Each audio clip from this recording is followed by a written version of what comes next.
All right, good morning. This is Senate Health and Welfare. It is Thursday, April 24th, and we're going through three of the bills that we've been working on.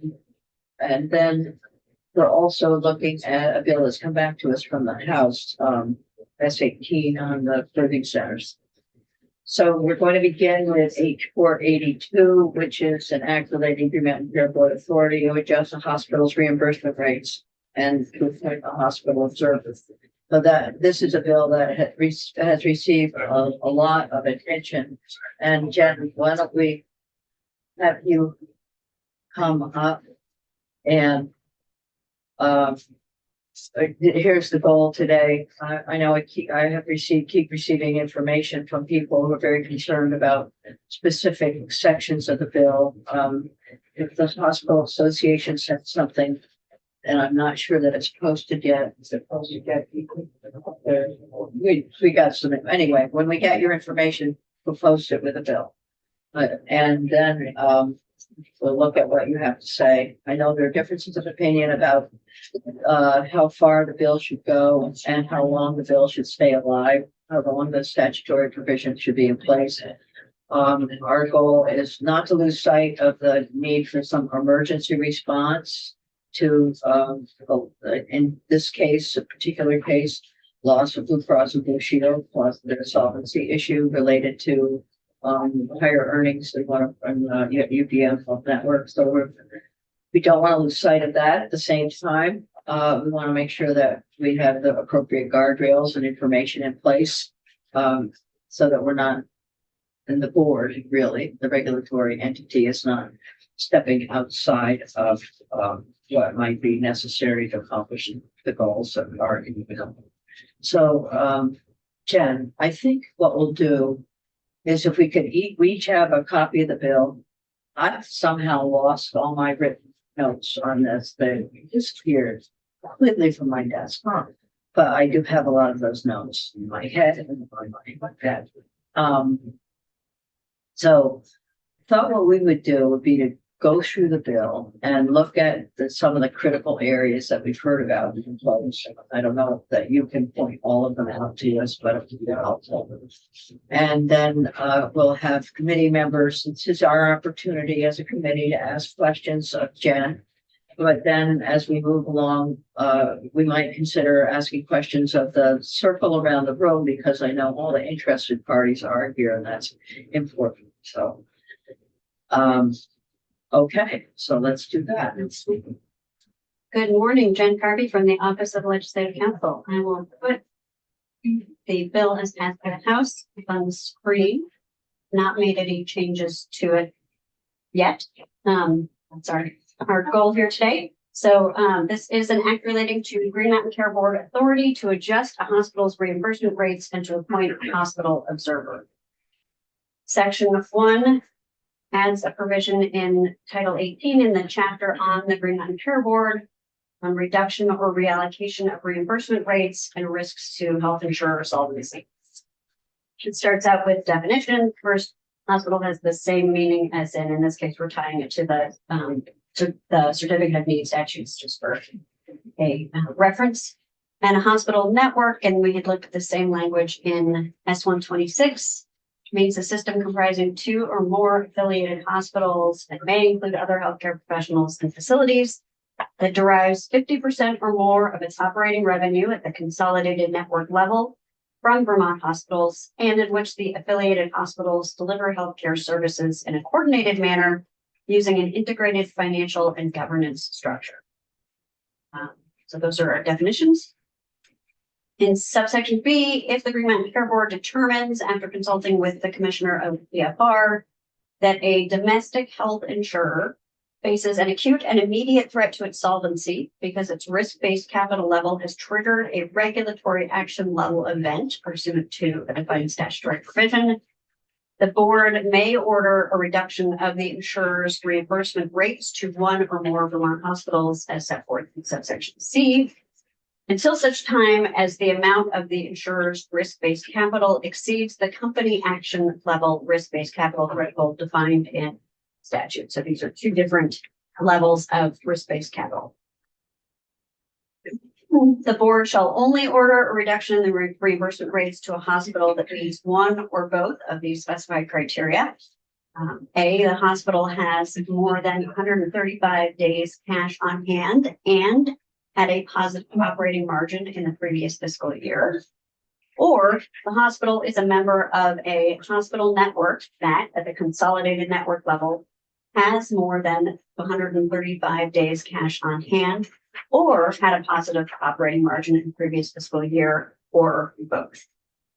It says the board shall order a reduction in reimbursement rates to a hospital under this section only to the extent necessary to remediate the threat to the domestic health insurance solvency, and in no event shall a reduction ordered by the board under this section result in a decrease to a hospital or hospital's network's projected days on hand below 125 days. So 135 is sort of the threshold to qualify for this, and 125 would be the minimum to which their days cash on hand be renewed.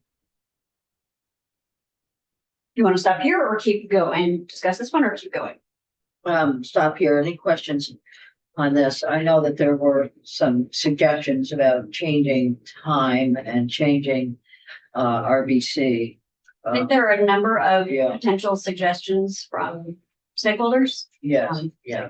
Well, let's go through, but and we'll kind of figure that out after.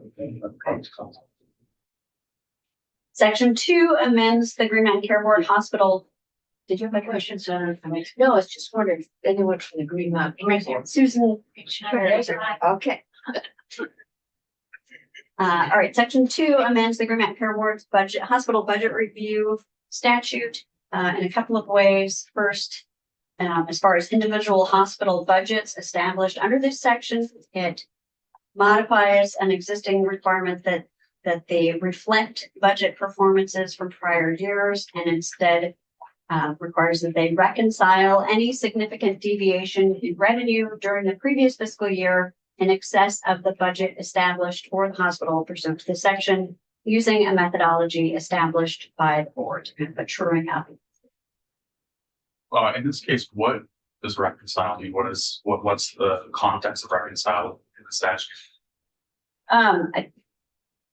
The goal here is that the budget established under this section reconciles to sort of addresses or makes up for any or addresses any outstanding issues with a significant deviation in revenue. So it could be an adjustment to the budget going forward to reflect overages in the budget from the previous year. Mm-hmm. I defer to Ford to tell you what that might look like. And so this is during the budget review process, so it's a yearly or an annual assessment. This is during This the is an budget annual review. process. Right. Yes, So so it's the an budget annual- established under this section would reconcile. I think there are other enforcement actions that can be taken during the year as well. Okay, one. Susan, I'll say anything more on it. I would agree. I'm here. But we want here. In subsection F, the language designates the existing language as subdivision 1 and adds a new subdivision 2. So existing now subdivision 1 allows the board, upon application, to adjust a budget established under this section upon a showing of need based on exceptional or unforeseen circumstances. That's existing law. And then this would also allow the board, new language, on its own initiative to adjust the commercial health insurance reimbursement rates payable to a hospital at any time during the hospital's fiscal year in order to ensure that the hospital operates within the budget established under the section. So that may reduce the need for reconciliation if there were adjustments during the year. Also designates existing language in subsection G as subdivision 1, requiring allowing the board to request and requiring a hospital to provide information determined by the board to be necessary to determine whether a hospital is operating within its budget. And then it would add a new subdivision 2, allowing the board, upon finding that hospital has made a material misrepresentation in information or documents provided to the board, or that a hospital is materially non-compliant with the budget established by the board under this section, appoint an independent observer with respect to any matter related to the board's review or enforcement under this section, if the board believes that doing so is in the public interest. At the direction of the board, the independent observer may monitor the hospital's operations, obtain information from the hospital, and report findings and recommendations to the board. It says that an observer appointed pursuant to the subdivision shall have the right to receive copies of all materials related to the board's review under this section, this is the hospital budget review section, and the hospital shall provide any information requested by the independent observer, including any information regarding the hospital's participation in a hospital network. And the independent observer shall share information provided by the hospital with the board and with the Office of the Healthcare Advocate in accordance with subdivision D3, which talks about also the Office of the Healthcare Advocate's confidentiality requirements, but shall not otherwise disclose any confidential or proprietary information that the independent observer obtained from the hospital. And it allows the board to order a hospital to pay for all or a portion of the costs of the independent observer appointed for the hospital under this subdivision. Section 3 prospectively repeals or sunsets that authority to appoint an independent hospital observer on January 1st, 2030. It will be in place for a finite period of time, and this act will take effect on that. Okay. Questions again, Bill? This bill reflects what has happened at the board level with the University of Vermont Health Network, and is currently going on with the independent observer. And so this would codify that process that has been going on. Before we go any further, questions for Jen on this? Larry, go ahead. Actually, I have a question for Greenmount Care Board. Okay. The independent observer, are they an employee of Greenmount Care Board? I want to follow up, but I would say no. You'd say no. I would say no, sitting here today. So they hired somebody else to do it. The hospital has to pay for it. Let me get back to you on that. I want to be precise. If they're an The employee, current situation with the UVM, as the chair mentioned, it is not an employee of the board. it's not an employee. Okay. So I think what might help, and with what we haven't had in front of us on our webpage, is that agreement that was made between the board and the network. I can send If we that. could look at that, that would be helpful. Now, may answer some of the questions that you have. Okay, that was, We do have it. Right, and I would say based on the language in here, the fact they're appointing an independent observer, Right. I read that to be independent of both the board and the hospital, and appointed as opposed to Right. hired. and I do have a question for Dan. That's what I have. Which isn't, this is new for me, because I don't usually ask a lot of questions. Good. But in section 2F2, how will that affect, for instance, Blue Cross Blue Shield of Vermont, the payment process for them? If the Greenmount Care Board goes in and changes the, And adjust the commercial Yeah. insurance reimbursement rates. So it would, I think probably in all likelihood, because they're trying to keep the hospital operating within the budget, it would be to reduce reimbursement rates. So typically that is better for the insurer. Especially if they're paying out a lot of claims over the year. thank you. Okay. Any other questions about that? I think it is important that we understand the basis for this. We did hear information from PFR about risk-based capital and what that means. We also heard from Blue Cross and Blue Shield about that. And then we have also heard information from the hospitals with regard to bonding. And there's nothing in here about any bond covenants or other contracts that the hospital might have that could be placed in jeopardy.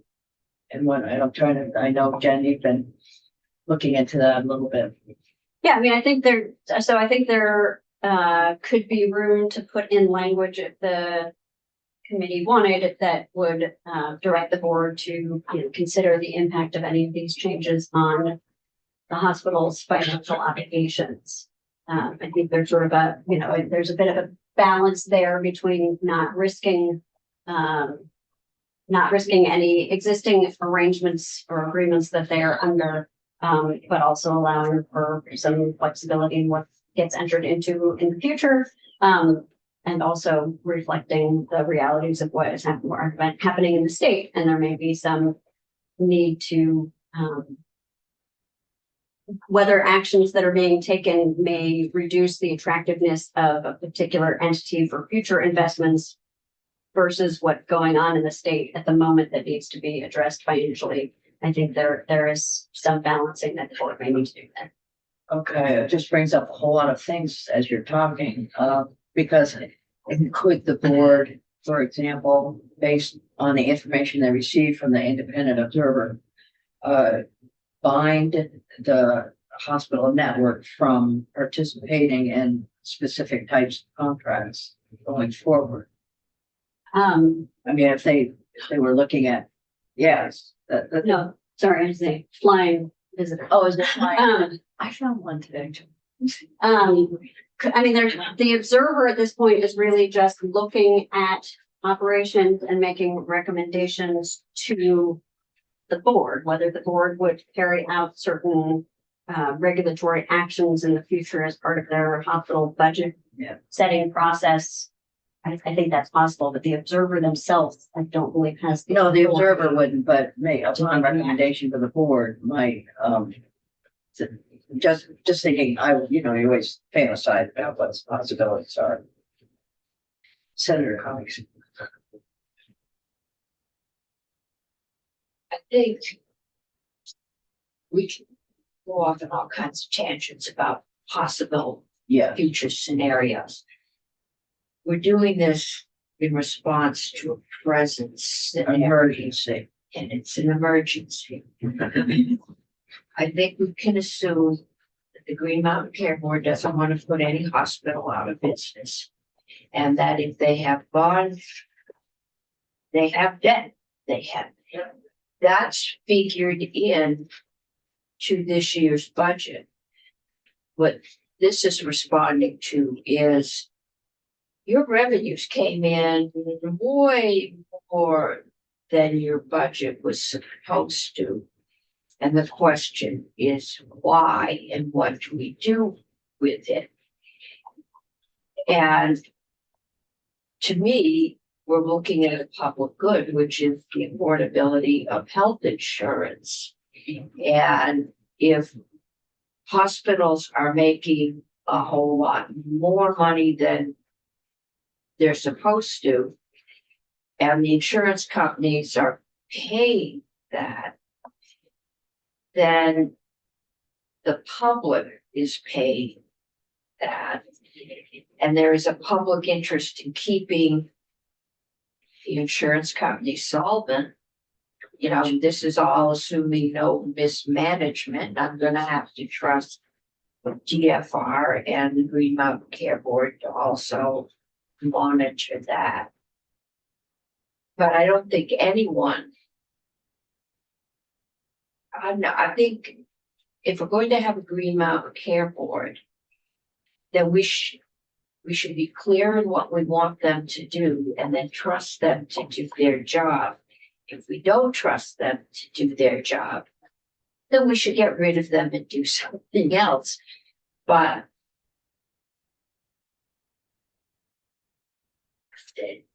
I get really uncomfortable before this has even moved forward if we start doing this what if kind of micromanaging. We can always adjust the law if it. I'm not disagreeing with you. I just want to make sure that when we hear from hospitals that if we affect their bond relationships, Yes, that their bond covenants, that's a problem. So to have that awareness, theoretically, the board would be aware of that, but an independent observer may not. I don't know. present bonding or future bonding. Present, I would say current bond covenants. Jen, can you talk about what those bond covenants are? Just a little bit. Requirements. Yeah. It's sort of contractual terms of Yes. a bond relationship. I think the issue here is to perhaps build in, and I think there should be in here some level of due process for the hospital to be able to say, hold on, there are aspects of our financial relationships that the board is not aware of that may affect our ability to make the changes that you're requesting. Okay, That's all. everybody's not getting an observer. No, and there's No. really two separate provisions here. The observer piece, I'll put that language back up, is only in the event that the board has made a finding that a hospital has made a material misrepresentation in information or documents provided to the board, or that a hospital is materially non-compliant with the budgets established by the board. So this is not any hospital, any kind for any reason. These are upon findings, specific findings that the board makes. That there's something more seems to be something more going on that somebody needs to look into. Go ahead. I have questions for, about that, kind of for the room, probably you'll be the one to answer them. Or you. No, that's okay, good. Or maybe Larry, yeah. I'm not that good, so. So it sounds like if the hospital's lying, or sorry, if the Green Mountain Care Board thinks they're lying, or that they're not following their budgets, then they'd be subject to this. My question is, how would it work in practice for the Green Mountain Care Board to find that the hospital made a material representation?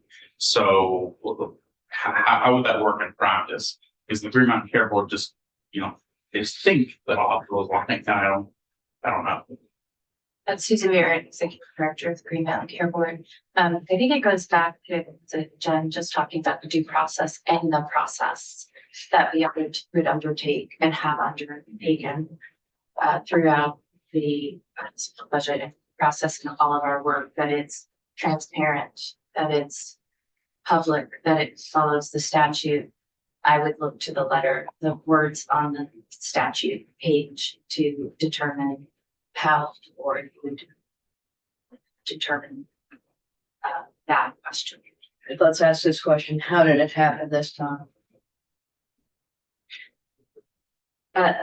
Because the That's UVM a network different had question. apologized Yeah. for Yeah. for what its role in this. So that's important for us to understand. Yeah. So how did it happen, that So- information? So are you talking about with the UVM settlement?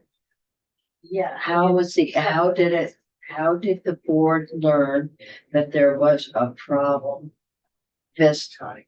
Because this says if there's material evidence Mhm. that they have lied or provided inappropriate information. We receive information from the hospitals directly from them. Okay. We analyze that information and we have not enough staff to do that work. So That's all we need to know. So it That's- was due diligence on the part of the board absolutely, to understand that there was a disconnect between the information they were getting and the reality. And now I'm looking to the hospitals to offer comment. Yeah, Devin Green, Vermont Association of Hospitals and Health Systems. I believe on the record, Chair Foster testified that it didn't quite meet the standard that is written here. So I do want to point out that they didn't believe there was material misrepresentation for the agreement that would have been met under this law, but that is where the settlement landed. Okay. So the standard here is higher than the standard that is being enforced at this. Well, I think at least 2 years running, the hospital network came in with significantly more NPO. revenue than it was budgeted to make. And the question was, why did you make that much? They also had very high reimbursement rates. Which we wouldn't know unless the contracts with the insurance company were transparent. But the board, I guess. So I think that was the question, is why Why are you making so much more money than you told us you were going to? Right. Okay. All right. Okay, so we're trying to get over that hump a little bit. Now we understand the genesis of where we are with the current independent observer. And the information, the board information would be helpful for us. Okay, and then Jen, you're suggesting that some language on the bond, something that. I don't even know that it needs to be specific to I mean, I think that's an example that's been provided to you of there may be other factors at play that would affect a hospital's financial situation that should be taken into consideration. And I think creating a bit more process in here, so that it's not entirely one-sided, makes sense. Okay, thank you. I think maybe we can look at some language, sort of the guardrail language. Then, Could we I just do have another say question, huh? the board, We got hands up all over. Senator Cummings, Senator Douglas, Senator Kulik. couldn't we just say the board shall consider any other financial implications such as bond requirements or bond ratings?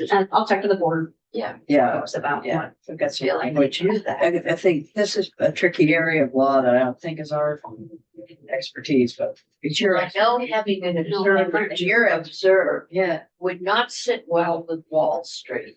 exactly, So, exactly. But again, so but you have to really be misbehaved in order to get one, and Wall Street should probably know if you're being accused of lying about your revenue. so I don't know that additional language needs to be added on the observer piece. It's really where I think there needs to be additional language on the financial. So additional process language is in the part specifically on the reduction or reallocation of rates. If there's existing processes in 18 VSA 9456 that would allow a hospital to raise concerns. But I don't think similar language is present in section 1. Okay. Good. All right, well, we should look at that then. All right, you're next. Okay. So I have kind of a slew of how our hospitals are already subject to audits, because this kind of just sounds like auditing. Is cheating or lying on an audit illegal? Do the Green Mountain Care Board already audit hospitals if they have a need to? Is the independent observer, when it says monitor hospital operations, in my head, when I hear observer, it sounds like the person's gonna be in the hospital, like, watching. Like, are they gonna be physically in the hospital, or are they just auditing essentially from a distance, like documentation? So as far as what the board currently does and gets and what constitutes an audit versus some other financial analysis, I would defer to the board on. And I am not an auditor or financial person, but it is clear we do not audit the hospitals. We have 3 staff folks. There are 14 hospitals and over nearly $4 billion. We do not go to that level. But They have audits. The Right. hospitals have The every year. hospitals- But Yeah, also remember audits. something, in S-126, we added in some financial congruity between what the hospitals are doing here, what's being submitted to the board, and then how the board looks at it. So that's a good thing. So we've done some of that work in that bill. Go ahead. It just seems like this audit with the independent observer is just an audit. That's what it seems like it. And I don't, again, I'm not an auditor either. So I don't know why it doesn't just say audit. Maybe it's not an audit. It's more than an audit. It's actually walking into the hospital and finding out how things operate, what the operation is like, and who's doing what, where. So you've got, remember, there's a conversation about the administrative. We put a lot into 126 that'll begin to settle this down a little bit, but the having someone who a nurse who is also an administrator, so does clinical work and also administrative work, and how many of those are in the hospital, and what does it look like when the observer is walking around for the number of those folks? So there's what does the ED look like? So the observer might be making recommendations about operational activities. We don't know. So this is a new event. I don't know what will happen. And I'm looking at the hospitals We don't know. and I don't know what the board is thinking about in that respect. What is the thought given? All right, so I see Devin's hand is up, so go right ahead. Sure. Devin Green, Vermont Association of Hospitals and Health Systems. Talking about the observer not going into hospitals. So the piece that is materially non-compliant with budget feels undefined. Right now, there's a general acceptance that if you're 1% off on your budget, you're materially non-compliant, which could be all the hospitals or a lot of hospitals. And again, financial folks don't take too kindly they take it just fine when you're 1% off on your budget. They don't take it kindly when there are independent observers coming in. So a definitely understanding what that means and the hospital that it will impact would be helpful. Wait, the independent observer doesn't just come in if your budget's 1% off. The understanding through guidance is that materially non-compliant with budget is like maybe around 1%. I think we do this for when the hospitals are presenting or not presenting. Susan can speak more, but we also don't know what materially non-compliant means. It's not the time anyway. Can the board respond to that? And maybe, and you answer it now or you want to? I'd like to follow up with our That would team, be, and I can take them back, absolutely. I know. Well, the threshold for getting to a situation where you're determining that is pretty high right now, because you have to misrepresent. Yeah, we're not arguing with the misrepresentation. We understand that, but we don't know what materially non-compliant means. In the past, it's been very small. Okay, so can we get some input on that? Absolutely. Yeah, great. Okay, Senator Gulick.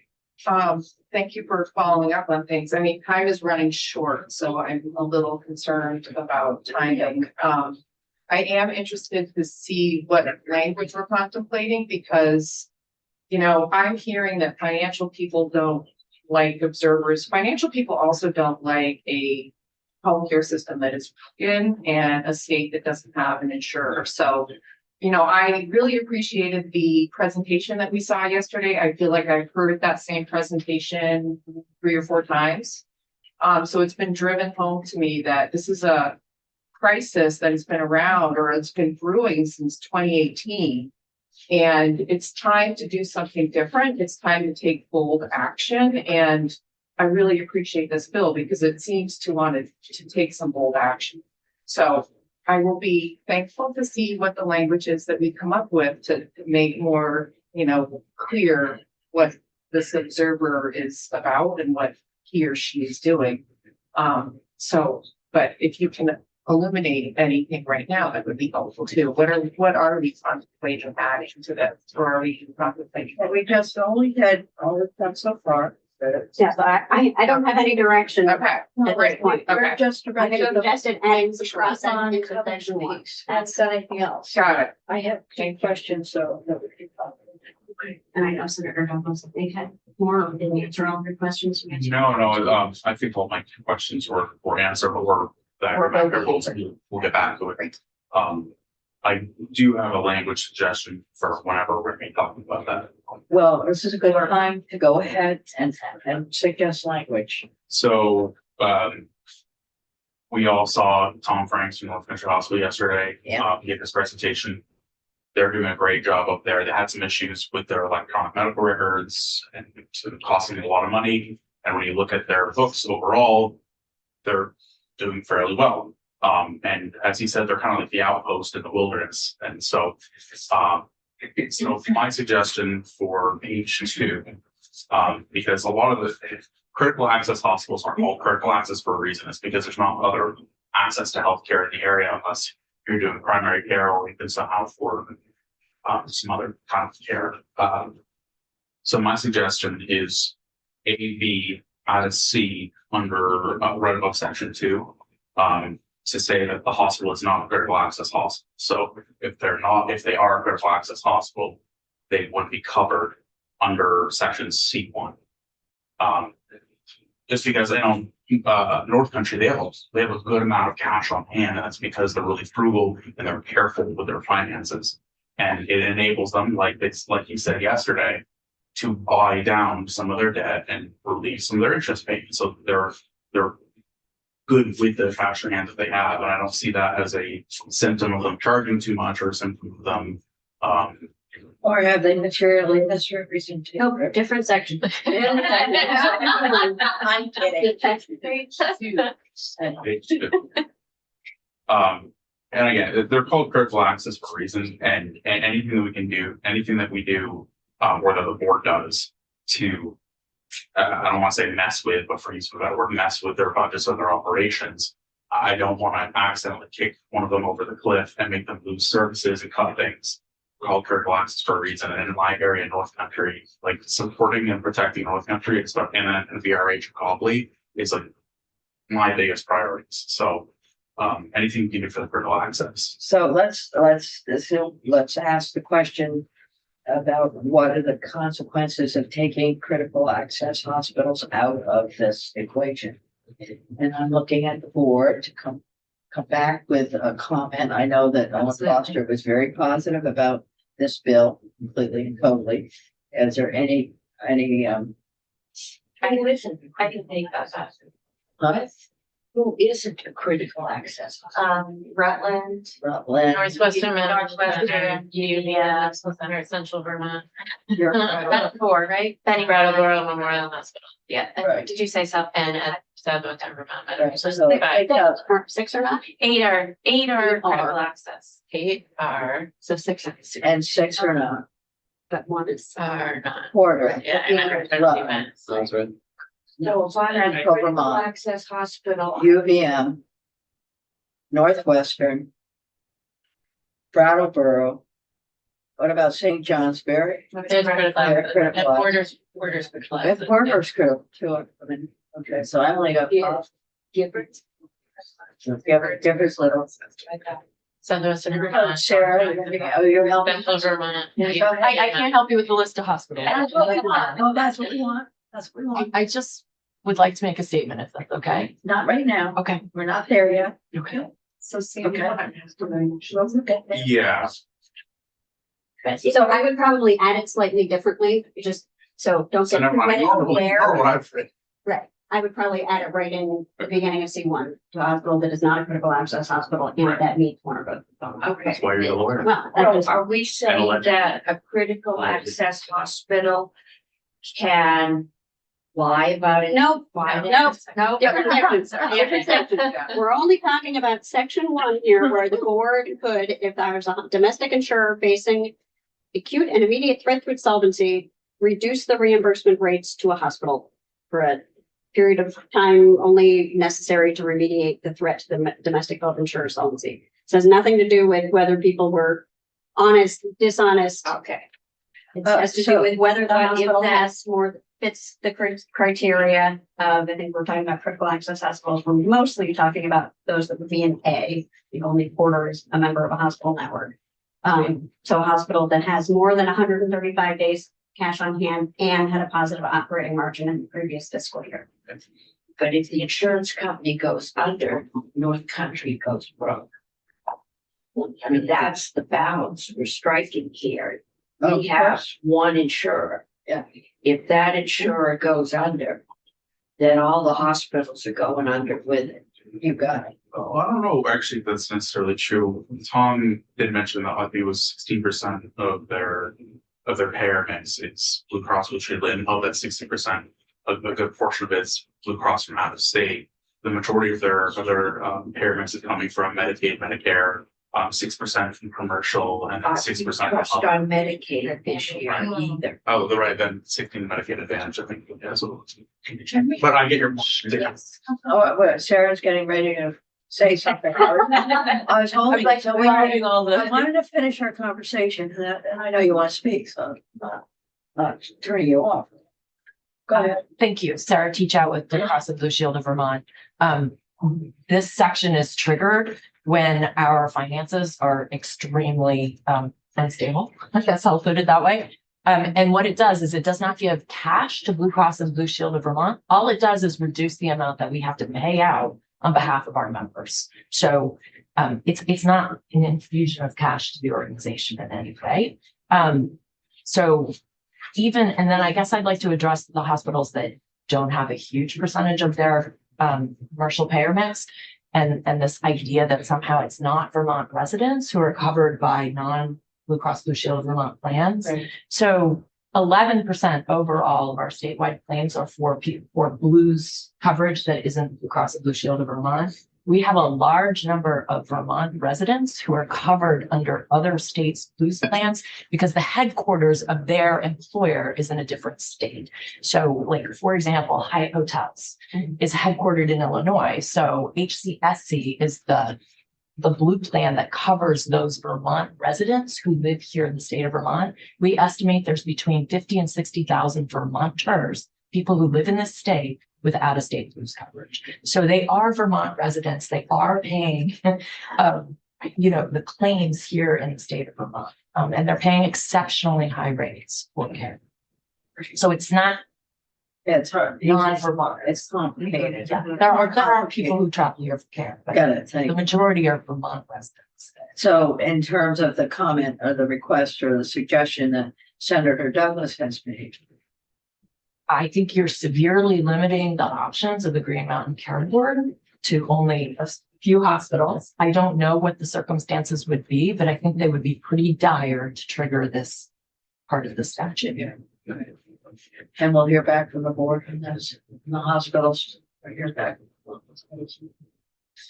Okay. Right, so there are two other things that I wanted to bring up. I don't know if we could finish. Do you have other things? So one is, one is this, that are there any things? Please don't take this wrong. I think this is a good bill and I want to make sure that we get it forward. But we don't want to leave anything out. We want to make sure we have the guardrails. So now we're exploring the critical care hospitals and we're looking at the covenants. And the other question we ask, is there any responsibility on the side of the insurers, Blue Cross and Blue Shield? What did you guys do that might have caused this problem, if anything? And so is there anything in here? And as the board looks at this, I'm looking at the board again. Did the board work with DFR to assess if there are any guardrails in here that would suggest it's not, that there might be a problem with how the insurers are working? And I have talked with DFR about this. It could be that the insurers don't have clear understanding between some vendors or contracts in that relationship. Sarah, you asked me about that question. And I don't know. I think DFR does know. And I'm looking at the Mount Care Board. Have you looked at any of the contributing factors? I know UVM was very explicit that they made a mistake. In this case, that solvency issue for Blue Cross and Blue Shield very much related to what UVM network did, period. We know that. Going forward in the future, is it important to have anything in here that allows for the board to evaluate, with DFR, to evaluate any practices on the part of the insurers that would contribute? Again, Susan Barrett, Executive Director of the Green Mountain Care Board. I think it's imperative that the Green Mountain Care Board works very closely with the Department of Financial Regulation on any of these issues related to the insurers and their solvency, because they have a lot of authority over the insurers. So I think this has DFR in collaboration with GMCB already.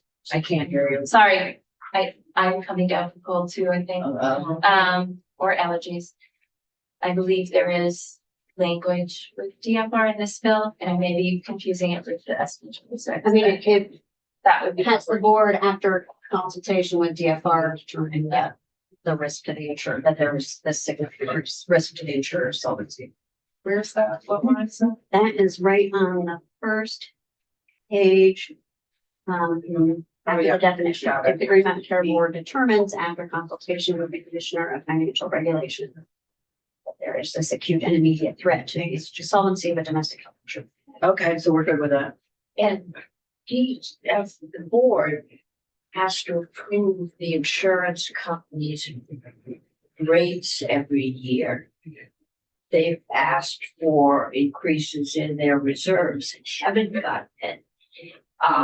But I'm assuming that in order to decide if their rates are valid, that the board looks at their financial There's structure. a whole provision in the rate review statute that has to give bar look at the solvency and I believe advise the Green Mountain Care Board. That's what I mean. That's good. That's exactly. Yeah. Okay.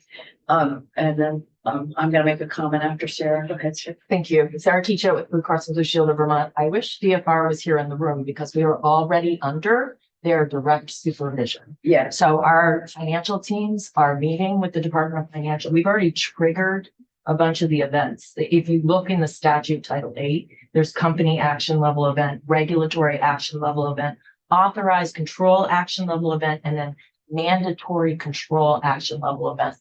These are the levels of DFR over the insurer. We've already triggered those. And by the time this statute, this section of the law would go into effect, we're under mandatory control by DFR. Right. So that means they are looking at our, okay, so we're already meeting with DFR every week. They're approving our finances. They're approving our decisions. They're approving how we're spending money. There is quite a bit of financial control already in place in the law and already happening. So yes, and I think Emily Brown shared that with us, and I'm just trying. Well, we can bring her back in. We'll actually bring Kai back in, Sampson back in, the new commissioner. For that, if we'd like. We do know that once the RBC risk-based capital reaches 150, then we know DFR kicks in and can do all the things that you've just described, which is critically important. The other one thing that I did ask DFR was how they look. Have they looked at contracts between providers and insurers? And the answer was no, they haven't seen those. So there's still black boxes, and that's why we put that language into S-126, so that we can increase transparency around rate setting and other provisions.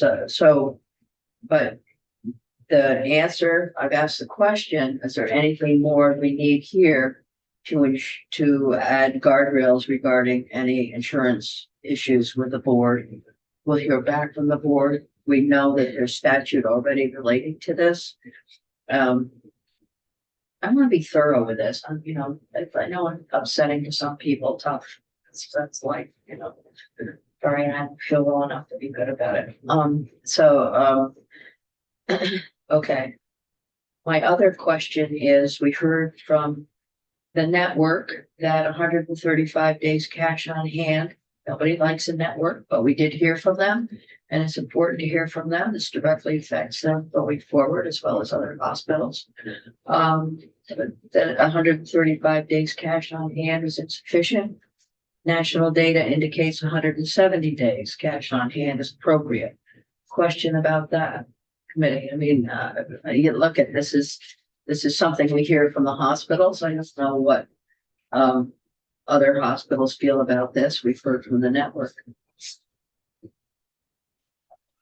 And I guess I look to the board again about the decision around 135 days, just the justification for that.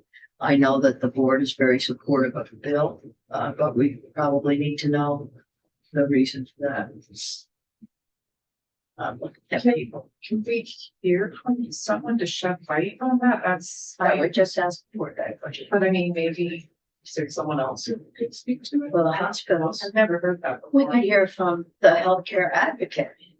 Yeah, that was- Yes, for the record, I'm not Mike Fisher. I'll say that again. Sam Peich, I'm a health policy analyst with the Office of Healthcare Advocate. I believe it's on the Senate website that we submitted a letter on this exact piece. So we're broadly supportive of the bill. We don't think the days cash on hand is the right metric to use. It's a really I would say a volatile metric. You can go up and down to some degree, and just looking at the most recent actuals from the hospitals, only 3 hospitals would actually meet this amount, and UVM is not one of them. So we advocate considering a different metric like net worth, which is much less volatile too, because days cash in hand, you can spend them down with expenses, which, there are there's a lot of volatility right now that hospitals are experiencing. That days cash in hand can fluctuate a lot. So I would want a more stable metric to use, that if the board needs to use these powers, they can be based on a more stable metric. Sam, Yeah. sorry, go ahead. Thank you, Chair Lyons. Did you share that with the House Committee when they were working on this bill? I don't believe we did. Okay. Yeah, I mean, this bill was done. I wouldn't say quickly, but it is an emergency bill, so it's done in emergency mode. Before the agreement was reached with the network. Now, we want to make sure we're digging in a little bit and making sure it's done properly. So what other metric would there be? How do you feel about that? I wanted to come back to you. I don't want to So- on the spot make a Yeah. determination here. So that would be I'm helpful. making my list. Right, if there are only, what did you say, only 5 hospitals still? I think only 3. Yeah. Three hospitals. And UVM is not one of them at the moment. I mean, I don't know. This was based on the Q1. I don't know if they're more updated financials. Not that's been shared with the board, as far as I know. And I will say, I know this committee heard from Nancy Kane. She's also someone you could have talk about this. And just full disclosure, she'd be a Oh, great maybe we'll expert. get Nancy Kane back in to help us understand Yeah. what other hospitals are doing across the country. Yeah, and she can talk more about days cash on hand and other metrics that you might want to consider. Thanks. All right, cool. Thank you for that. I know, because we did hear that 135 was the wrong number. Maybe it's not days at all, maybe it's something else. We need to sort it out. Okay, good. Is there anything else, committee, that we've asked some questions of the board. So if you can get those to us, we will I'll try to get the DFR and Commissioner of DFR in to talk about some of this with us. Bill, yes, ma'am. Can I just make sure I have everything that you Go. asked? I have every, you want to know the justification for the 135 days. Or if there's another metric that you've heard from that. Correct, or if we should use another method. What is our position on that? Define material change, I heard. Yes, That's right. It's materially non-compliant with the budget. Yeah, material okay. non-compliance. Okay, and then regarding the critical access hospitals exclusion, Was that a committee? is that an item you want me to follow up on? I'm asking the committee because What was the second part? Sorry. There was a question of whether critical access hospitals should be excluded from the statute. Would that be correct to say, Jen? Whether critical access hospitals would be excluded? from the Yes, whether statute? they would be sort of ineligible for 1C for that reduction. Yeah, it wasn't the whole bill. Right, Just for 1C. C1. Jen, did you I'll get have that some right away. place you thought we should add something? Yes, I will work with the board on creating some additional process, Okay. so that the hospital has an opportunity to present any financial issues that may, obligations that may affect the appropriateness of the rate reduction. Kevin, did you have your hand up? This is an important time for us to kind of get things that we need to look at. Great. Devin Green from Buzz. 2 things that we had thrown out there are also, because this is an emergency powers bill, a sunset for 2026. Oh, sorry. Because this is an emergency powers bill, to have a sunset for 2026. So we can revisit whether the power is necessary. Emergency powers are usually very short. The way we did our COVID emergency powers bill was we revisited it every year. And then the other piece is options besides the rate reduction. We found that those have impacted hospitals like Northwestern Vermont Medical Center and Copley for many years. It's been difficult for them to regain their financial footing after those rate reductions. And so could we look at a lump sum payment to Blue Cross Blue Shield, understanding the emergent nature and their position? Okay, I think those are board questions. Well, the sunset piece is something we consider here. Right now, And I would want to understand the basis for a lump sum if there was going to be a Yeah. lump sum, what the basis would be for yeah, thank you. requiring that.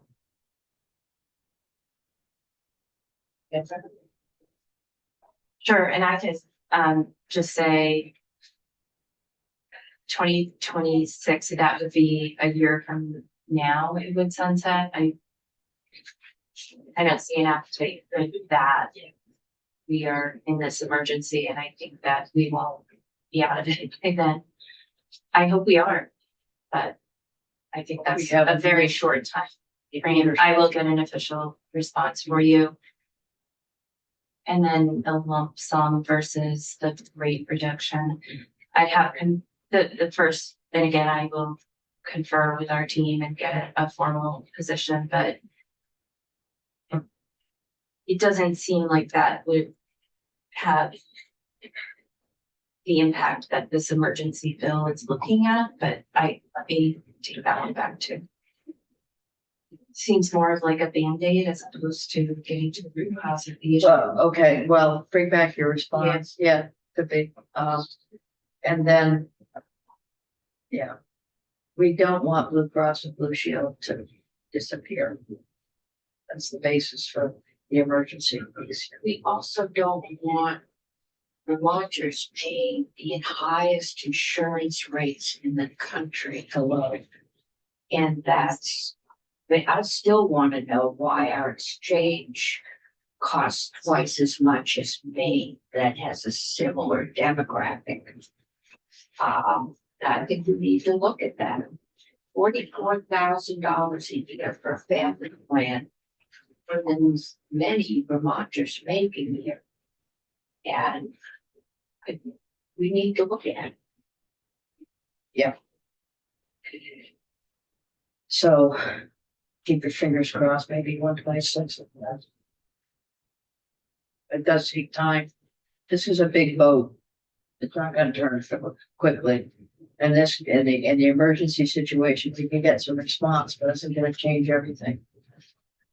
So the date for is right now, 2030. The observer is in place for 16 months, according to the agreement, right? The observer is in place for 16 months, according to the agreement. So that would be this time in 26 or a little later. April's the fourth month, isn't it? They're only going into effect if somebody is a bad actor. Right, and so I think, it does need to sunset, I think, and then because what that enables us to do is to come back and evaluate how it's working, where the glitch is, what feedback can we get from the Remain Care Board, from the insurers, and from the healthcare advocate and others, hospitals.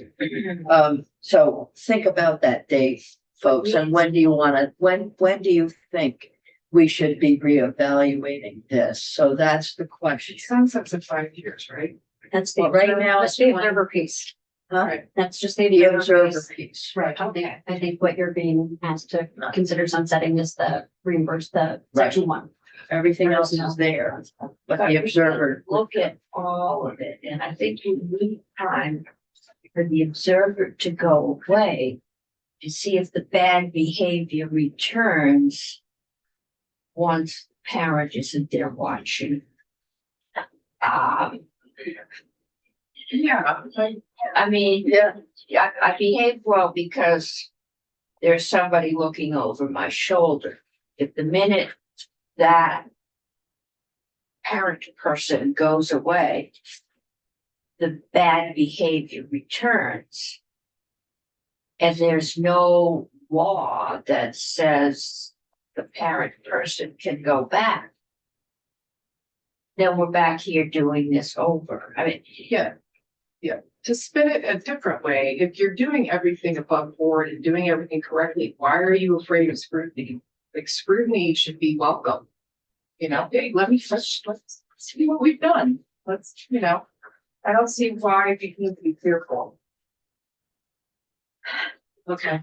these are public necessities.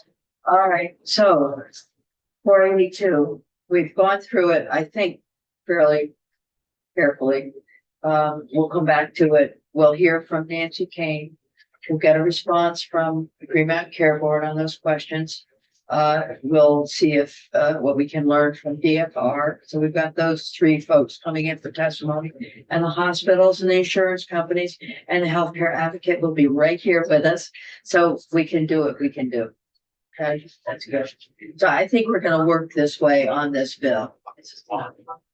Who did that? Who is that? Oh, Nowadays. someone's bad. My ringtone sounds like. Okay. All right, Jen. You want to pivot to S18? Yeah, let's do S18, which has come back to us from the house. What's the problem? No, I said, let's pivot. Oh, well, let's have it. Oh, I said. We didn't want to. We're gonna do S18 and then we're gonna move on to H401. Okay, so S18, Jen. Yes, This is the- S18 is the enacting the licensure of freestanding birth centers, and I have brought you a version showing markup from the House proposal of Terrific. see Yeah. based on what you passed, what the House is proposing in the way of revisions. So as you may recall, this establishes a new chapter on birth center licensing. And some of the changes here in the definitions, there's some changes to the definitions of certified nurse midwife that the Office of Professional Regulation requested. And it was a little confusing, so I think it makes sense. This would now say certified nurse midwife means an advanced practice registered nurse licensed in accordance with the subchapter on APRNs who has specialized training in childbirth, newborn care, and reproductive health care services. Next with change is again some kind of cleanup in the definition of licensed provider. And the bill, as it passed out of the Senate, it gave as part of the list certified nurse midwives and separately advanced practice registered nurses. A certified nurse midwife is a type of advanced practice registered nurse, and now it specifically says here may include advanced practice registered nurses, including certified nurse midwives, and then strikes out advanced practice registered nurses down here. And also takes out the reference to doctors of nursing practice. As OPR pointed out, that's really an educational description and not a licensure description. All right, and the next section is the license and prohibitions. So no changes to the requirement that somebody get a birth center license in order to establish, maintain, or operate a birth center. The language as passed the Senate said a birth center may be independently owned and operated by a licensed maternity care provider. There's confusion about whether that was meant to be exclusive, and so this is clarifying for any other person who complies with the requirements of this chapter. There's also some concern about clarifying exactly what low risk meant and what could and couldn't be offered. So this specifically says a birth center shall not offer or provide epidural anesthesia or a cesarean delivery. That's consistent with what had been contemplated in the low risk category, but that is not necessarily what the individuals who would be operating a licensed birth center would be allowed to do under their scope of practice, and so this specifies that that would not be permissible. All right, we have the application fee, no change there. The issuance of the license, revocation of the license. I think the next change comes in the rulemaking. And so you had requirements for rulemaking with a lot of specifics that the stakeholders have worked out. This would add one more of the word, and this is requirements for written policies and procedures. So the rules would include requirements for written policies and procedures for collaboration with hospitals, other agencies and facilities and individuals to provide services to patients as appropriate. And this was some concerns coming from the medical community that this be added, including laboratory and diagnostic services, childbirth education and parenting education support services, obstetric consultation services, pediatric consultation services, transport services, obstetric and newborn acute care and licensed hospitals and home healthcare services. Also a requirement that the policies and procedures established pursuant to subdivision A there are provided to the relevant service providers upon request. And a requirement that the birth center provide the health record of the patient or the newborn or both to the receiving service provider upon referral or transfer in accordance with applicable privacy laws. I believe this was sort of consensus, by the end consensus language from the various stakeholders. Yeah. Then in section 2, this was in response to some concerns from the insurer. So first, this is not taking away the ability of or the requirement that health insurance cover midwifery care in home birth setting, but just because it is adding birth center here, it no longer made sense to include home birth in the title of the section, but it is still included in the list of where coverage has to be provided for maternity benefits. And then striking the specific reference, just adding birth center into this list of the settings where the service rendered by a midwife or advanced practice registered nurse who's certified as a nurse midwife would be providing their services, adding birth center here, and then taking out this specific additional reference to birth centers and birth center facility fees. This was some concern from the insurers, not here, but my understanding that it felt like this was getting into their contracting in a way that is not present in statute for other services or providers.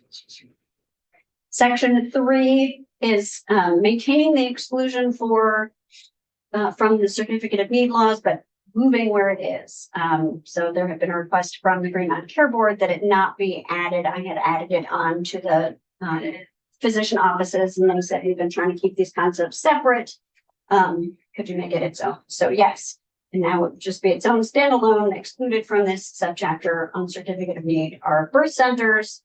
And I said that are licensed pursuant to chapter 53, which is that chapter we just looked at, or are proposed to be established and licensed pursuant to chapter 53, so that somebody contemplating opening a birth center knows even before they're open and licensed, they're exempt from the CON laws. Finally, there's change in the effective date based on a request from DEVA. They were concerned about being required to apply for federal approval specifically by July 1st. Given some of the volatility at the federal level and wanting to be careful about their timing and have some flexibility for the timing of that request. So it takes out that timing of that request, but otherwise just says takes effect on passage and Medicaid coverage will begin on the later of the date of approval or the effective date of the birth center rules. And that's it. Thank you. Senator Cooler, you're in charge of this one. Yeah. What are your thoughts on it? My understanding is that, like you said, there was broad consensus among all the various parties, so I, would suggest that we concur with the changes. Okay, does everybody have questions for Jen or concerns about? So let's see. Are we all good? Innocuous. Huh? This is good? pretty innocuous. Yeah. Everybody, just raise your hand if you agree with the changes. Good work. Okay. You're on board with this upstairs. You got it. Okay.